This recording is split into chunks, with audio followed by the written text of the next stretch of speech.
যে পুলিশ প্রশাসন রাস্তায় দাঁড়িয়ে সাধারণ মানুষের গাড়ি বাইক চেকিং করে বৈধ কাগজপত্র দেখে সেই পুলিশ প্রশাসনের গাড়ির কোনো বৈধ কাগজপত্র নেই, এই প্রশ্ন করেছেন এক সাধারণ যুবক।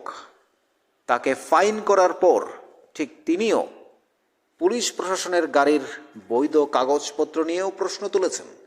যে পুলিশ রাস্তায় দাঁড়িয়ে মানুষকে আইনের পরিষেবা দেন, সেই পুলিশের গাড়ির বৈধ কাগজপত্র নেই কেন? এই সাধারণ যুবকের প্রশ্ন, সে প্রশ্ন ছুড়ে দিয়েছেন লক্ষ লক্ষ মানুষের কাছে, পুলিশ প্রশাসনের কাছে, রাজ্যের মন্ত্রী বিধায়কের কাছে। শুনুন কি বলেছেন তিনি, তারপরে এই নিয়ে কিছু কথা বলবো আপনাদের সাথে। আমার বন্ধুর সহ আমি গেছিলাম ভাইপুরা ক্রস করে জুলাইবাড়ির দিকে। তো আমার ডাবল হেলমেট আসছিল না, এটা আমার অপরাধ, আমি অপরাধ স্বীকার করছি। ডাবল হেলমেট যেহেতু আমার নাই, আমি 500 টাকা ফাইন দিছি এবং আমি দিতেও রাজি, আমি কোনো অস্বীকার করছি না, আমি ফাইন দিয়ে দিই, ঠিক আছে। কিন্তু আমি ফাইন দেওয়ার পরে আমি একজন সচেতন নাগরিক হিসাবে আমার মোবাইলে সবসময় এন পরিবহন থাকে, ঠিক আছে। এন পরিবহনে যখন আমি এই গাড়ির নাম্বারটা চেক করছি, দেখেন TR030928, এটা পুলিশের গাড়ি, তাইলে নিশ্চয়ই গাড়ি করে আইছে। আপনি দেখেন, আমি এম পরিবহনে খুলে দেখাইলাম, এই গাড়ি অলরেডি সাউথ ত্রিপুরার SDM দ্বারা 2022 সালে অলরেডি নো পার্কিংয়ে ছিল বলে গাড়িটা অলরেডি সিজ করা আছে। প্লাস আপনি দেখেন রেজিস্ট্রেশন ডেট 2000, রেজিস্ট্রেশন ডেটও শেষ। আপনি দেখেন পলিউশন PUCC পলিউশন লেখা নাই, NA no pollution cancel. Insurance দেখেন 1901 পলিউশন, এই গাড়ির রেজিস্ট্রেশন ইন্স্যুরেন্স নাই, শেষ হয়ে গেছে।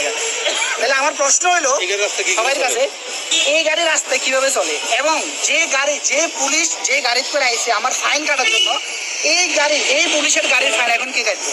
সেটা আমার প্রশ্ন থাকবো এর কাছে। আপনি দেখেন গাড়ির নাম্বার TR08TR030928, ঠিক আছে। এই হলো আমার কথা, যে প্রশ্ন এরার কাছে, যে এরার ফাইনটা কেটা কাটবে। এখন আপনি আইনের রক্ষক, এখন আইনের রক্ষক যদি আইনের ভক্ষক হয়, তাহলে এদের বিরুদ্ধে প্রতিবাদ আমরা করুন এবং এদের শাস্তি কি দিতে পারবো এটা আমি আপনার কাছে রাখছি। এখন দেখা যায় আমি কি করতে পারি, আমি এখানে কথা বলবো, সেটা পুলিশ মন্ত্রী করতে দেবো। আপনারা পুলিশ মন্ত্রী যারা আছেন এখানে, এসপি পুলিশ মন্ত্রী মানিক শাহ এবং আমি পরিবহন দপ্তর মানিক শাহের কাছে আবেদন রাখুন। আপনারা দেখেন, আপনারা রাজ্যে এবং পুলিশ, যে পুলিশ কি বললাম আপনার রাষ্ট্রপতি কারারপ্রাপ্ত পুরস্কার পায় পুলিশ, যে জায়গাতে এখানে মানুষের ফাইন কাটতেছে, সেই পুলিশের গাড়ির রেজিস্ট্রেশন নাই, ইন্স্যুরেন্স নাই, পলিউশন নাই, কিচ্ছু নাই, সেই পুলিশ আরেকজনের গাড়ির ফাইন কাটতেছে। তো তাদের ফাইন কে কাটবো? এটা অবশ্যই প্রশ্ন, তাদের ফাইনটা কে কাটবে? এই বিষয়টা তারা জানাইছেন আর তারা কি কইছে? তারা উত্তর দিতে রাজি না, তারা উপর মহলে কথা কম, সরকারের বিরুদ্ধে তুমি কেস করো দেয়, সেটা তাদের একটা করে তুমি কেস করো, তাদের কিছু নাই। তারা বিন্দাস ঘুরবো সড়কে, যে গাড়ির রেজিস্ট্রেশনে কিছু নাই, মানুষ ধরবো, তারা গাড়ি যখন ফাইন করতে ব্যবস্থা করুন তখন কেস করো বলে, এই আর কি। আপনার নাম? আমার নাম সায়নকান্তি ভৌমিক, আমার বাড়ি শান্তিবাজার। শুনলেন এই যুবকের বক্তব্য, পুলিশের বিরুদ্ধে একরাশ ক্ষোভ উকরে দিলেন। এখন পুলিশ প্রশাসনের যে গাড়ি থাকে, সেটা মাননীয় এসপি মহোদয়, থানা, পুলিশ, তারা বিষয়টা বুঝবেন। এই যুবক যে প্রশ্ন তুলেছেন পুলিশের গাড়ির বিরুদ্ধে, যে গাড়ির কোনো বৈধ কাগজপত্র নেই, তারা রাস্তায় চালাতে পারবে, কিন্তু সাধারণ মানুষের বৈধ কাগজপত্র না থাকায় তাদেরকে ফাইন করবে, তাদের জন্য সমস্ত আইন আছে।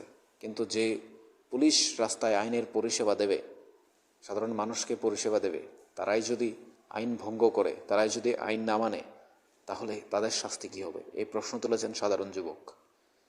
এবার ঘটনার পুরো কি হয়েছে, কি হয়নি, পুলিশ কি বলেছে, সেই বিষয়গুলো বা আগামী দিনে সে কি হবে, যুবক কি সরকারের বিরুদ্ধে কেস করবেন কি না, নাকি পুলিশ প্রশাসনের উচ্চপদস্থ আধিকারিকরা বিষয়টাকে দেখবেন, নাকি এটা এখানেই শেষ হয়ে যাবে, নাকি পুলিশ প্রশাসনের গাড়িগুলোকে আগামী দিনে সব ঠিকঠাক করে বৈধ কাগজপত্র দেওয়া হবে, নাকি এইভাবেই চলবে, সেগুলো নির্ভর করবে রাজ্যের পরিবহন মন্ত্রী, পুলিশ মন্ত্রী, রাজ্যের সরকার, এটা তাদের উপর নির্ভর করবে।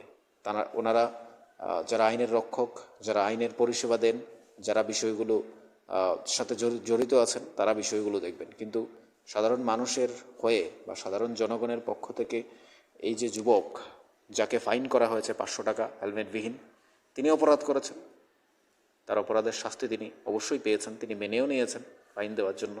কিন্তু পুলিশের গাড়ি যারা পুলিশের গাড়ি নিয়ে রাস্তায় বেরিয়েছেন, তাদের বৈধ কাগজপত্র না থাকায় তাদের ফাইনটা কে দেবে, তাদের শাস্তি কী হবে, সেই প্রশ্নগুলো এই যুবক তুলে ধরেছেন। আপনাদের কি মনে হয় জানাবেন কমেন্টস বক্সে। থাকুন নিউজ ত্রিপুরা 1 চ্যানেলের সাথে।